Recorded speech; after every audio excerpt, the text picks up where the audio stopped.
Question paper answer की आलोचना करिबा। वीडियो को शेष पर्यंत देखंतु। चैनल को सब्सक्राइब करनते सब्सक्राइब करी पाखरे ଥିବା बेल आइकन को ऑन कर दियंतु। एबे चलंतु आज हमें ओडियन गोटिए प्रश्न पत्र उत्तर आलोचना करिबा। ठीक अछि।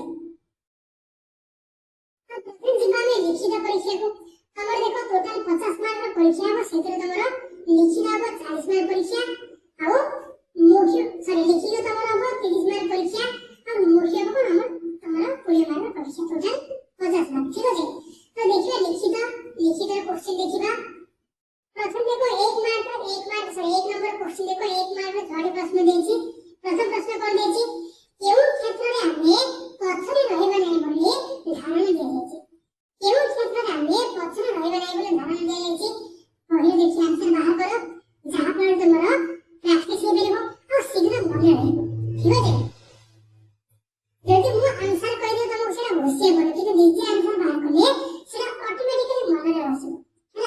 आमे काहे कि मथा नइबे नै बोले कवि कहिसंती। आमे काहे कि मथा नइबो नै बोले कवि कहिसंती। आंसर बाहर करो। फूलों को आमे केउ सब काम रे व्यवहार करू। फूलों को आमे केउ काम रे व्यवहार करू हैला। पूजा करिया रे घर सजिया रे लिखिबो केउ काम रे व्यवहार करू। रेडियम गोटी की प्रकार पदार्थ। रेडियम गोटी की प्रकार पदार्थ लिखिबो। सुखिला पत्र को बुढ़ी काहे कि संग्रह करना एटा सुखिला हो। सुखिला पत्र को बुढ़ी काहे कि संग्रह करूथिला हैला। लास्ट क्वेश्चन हम देश पराधीन थिला बेले कोन असुविधा होथिला। हम देश पराधीन थिला बेले कोन असुविधा होथिला। ठीक अछि। आपण जिबा में 2 नंबर देखो 2 मार्क रो चार प्रश्न देछि। श्री कृष्ण कांदुथिले काहे कि श्री कृष्ण काहे कि कांदुथिले। श्री कृष्ण गाई गोठ घेली फिरला बेले को मां जगी बसथिले काहे कि। श्री कृष्ण गाई गोठ घेली फिरला बेले को मां जगी बसथिले काहे कि। देशर उन्नति ପାଇଁ ସ୍ୱାଧୀନ ଭାରତରେ की काम करा जिवो बोली आशा करा जाउची। देशर उन्नति ପାଇଁ ସ୍ୱାଧୀନ ଭାରତରେ की काम करा जिवो बोली आशा करा जाउची। लिखिबो। अर्धरात्र समय राजा किपरि आलोक देखिया पाइले। अर्धरात्र समय राजा किपरि आलोक हैला किपरि आलोक देखिया को पाइले। नेक्स्ट क्वेश्चन हमें विभिन्न पर्व पालन करिथाउ काहे कि। हमें काहे कि विभिन्न प्रकार पर्व पालन करिथाउ हैला। सब जगह तमे बही खोजे को चेष्टा करो। तापर देखो सरल भाषा रे सरल लिखित पदडी को बुझे कि लिखिया को बुझेबो हैला। केने बुझेबो एथि तमे कोन बुझिलो। ठीक अछि। कोन देछि एही भन जहा करिवो सेही काम जातिर इतिहास रहबा हम नाम कर्तव्य पथ धरि होइबो अग्रसर जातीय ध्वजा हम उड़ई खड़ा बड़। एथि तमे कोन बुझिलो हैला।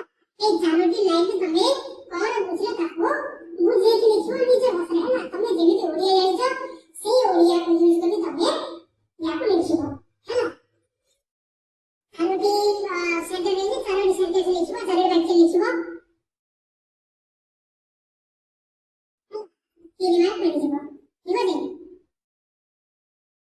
किबा मु थाई कुंजरे मंदिर पासे संज सकाळे मु फुटी बासे।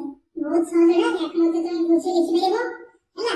दुई जाक सहज कि तुम जहां को चाहबो ताको बुझे कि लिखि लेबो। तापर जिबा 4 नंबर कोन देछि सरल लिखित वाक्य देबो सरल भाषा रे बुझे लिखिबो। 3 मार्क क्वेश्चन वो ए देशरे तुमे केरे सुंदर देखिछ किबा सृष्टिर मंगल पई तुमे कार्य करि गले सेही हम तुमरा प्रकृत गुरु दक्षिणा।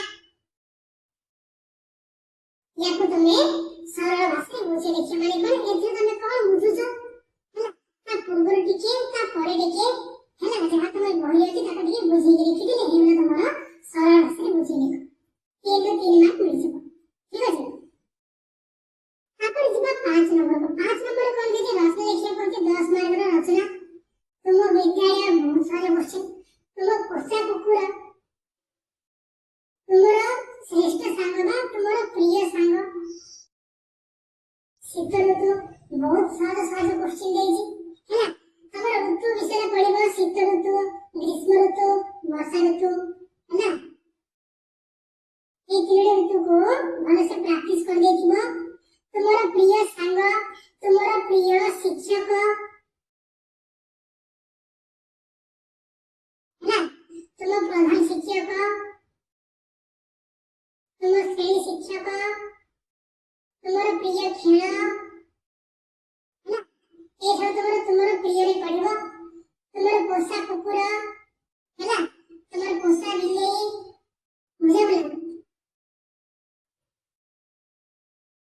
आउ कोन तुम जीजा पर जीजेमा बुझे बोला तुम विद्यालय पढ़ी पारे नहले तुम ग्राम तुम गाँ पढ़ी पारे तुम परिवार पढ़ी पारे तो ये सब तुम भल से प्रैक्टिस करबो बुझे एतिन जिंदर गोटी नियत तुम परीक्षा आसी ना अपने जीवन में 6 नंबर क्वेश्चन को 6 नंबर कोन दे देखो सही मौखिक मुख्य तुम देखो 20 मार्क का प्रश्न मुख्य माने कोन तमे ठिया की उत्तर कहबो हैला सुखिला पत्रर कथा विषय रे कोन से गोटे अनुच्छेद को पढिबो बड़ी देखि पढिबो जदि भल से पढिदा तुमको 5 5 में मिल जिवो कथित कविता गुडी मध्ये जे कोनसी कवितार दुईटी पद आवृत्ति करिवो जे कोनसी दुईटी पद को आवृत्ति करिवो 5 मार्क पाइबो हैला हम देखो 3 नंबर कोन देछि निम्नलिखित प्रश्न गुडी उत्तर दिया 2 मार्क 5 2 10 राजा को केवल आलोक दृष्टिगोचर हेतिला केवल आलोक नील आलोक ना शिष्य माने गुरु का आश्रम रे अध्ययन सह कोन करथिले अध्ययन सह कोन करथिले गाई चरुथिले फळमूळ आनुथिले काठ आनुथिले हैला एजा करथिले लुआ खारे केउ देवदेव को कोन दी पूजा करा जाय देखिबो पेरी खीरी किए मैडम खीरी पेरी खीरी किए लिखिबो जापान रो राजधानी को टोकियो लिखिबो हैला